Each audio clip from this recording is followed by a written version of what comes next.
करने वास्ते हम टोके मेहरबानी करे रवायत नहीं किया लगे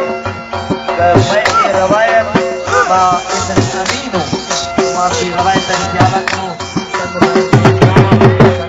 इज्जत मैं वैसा बहुत जरूरी है या बहुत खूबसूरत तरीके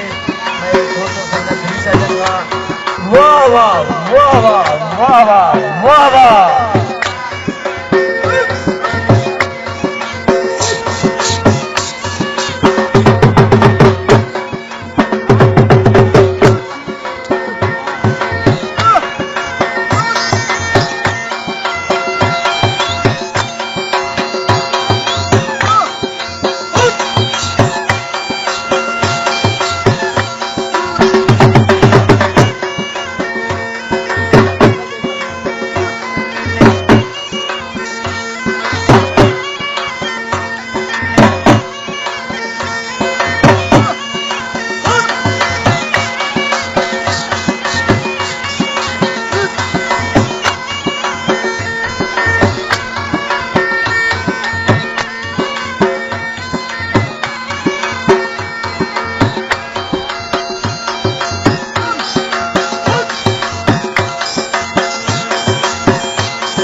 Wow.